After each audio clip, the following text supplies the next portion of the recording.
पहाड़ों के दरमियान एक घना जंगल था। वहाँ एक अक्लमंद हिरन अपने 2 बच्चों के साथ रहती थी। एक दिन खेलते खेलते हिरन के बच्चे एक गार में दाखिल हो गए, लेकिन वो दरअसल शेर की गार थी। चलो इस गार में दाखिल होते हैं, हाँ ये मजा आएगा। अरे ये तो शेर की गार है, हाँ चलो बाहर निकलते हैं। पूरी गार में मुर्दा जानवरों की हड्डियां पड़ी थी। खुशकिस्मती से इस वक्त शेर गार में नहीं था। अचानक हिरन ने देखा कि शेर अपनी गार की तरफ आ रहा है। वो ये देखकर परेशान हो गई। गार के अंदर बच्चे खौफ से रोने लगे। अब क्या होगा? क्या शेर हमें खा जाएगा? नहीं मेरे बच्चों। मामा हिरन ने फौरन एक अक्लमंद मंसूबा सोच लिया। मेरे बच्चों डरो नहीं, मैं अभी इस शेर को चालाकी से भगा दूंगी।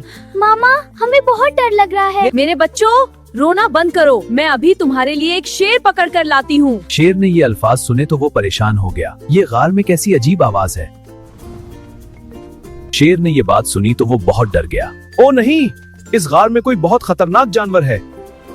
और वो फौरन वहां से भाग गया। डर के मारे पीछे मुड़कर भी ना देखा।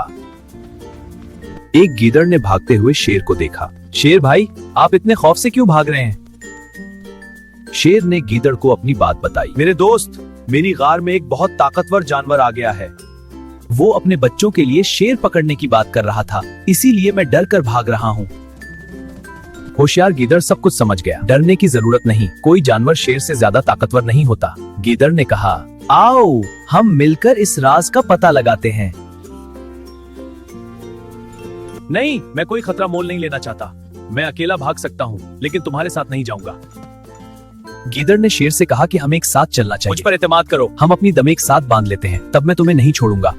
शेर ने इब्तिदा में ये तजवीज कबूल नहीं की, लेकिन फिर गीदड़ ने अपनी दम को गिरा में बांध दिया। अब दोनों एक साथ गार की तरफ चल पड़े।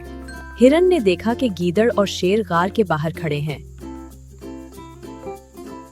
मेरे प्यारे बच्चों, देखो गीदड़ हमारे लिए शेर पकड़ लाया है। उसने उसकी दम बांध दी है ताकि वो भाग ना सके। हमारे खाने के लिए तुम्हारे पास जल्द ही एक शेर होगा। शेर ने ये सुना तो वो चौंक गया। अब उसे यकीन हो गया कि गीदड़ ने उसे धोखा दिया है। धोखा दिया। भागते भागते अचानक उनकी दमें अलग हो गई। शेर की दम कट गई और गीदड़ मारा गया। शेर डर के मारे जंगल के दूसरे हिस्से की तरफ भाग गया। वो इतना खौफजदा था कि पीछे मुड़कर भी न देखा। हिरन अपने बच्चों के साथ महफूज तरीके से गार से बाहर निकल आई।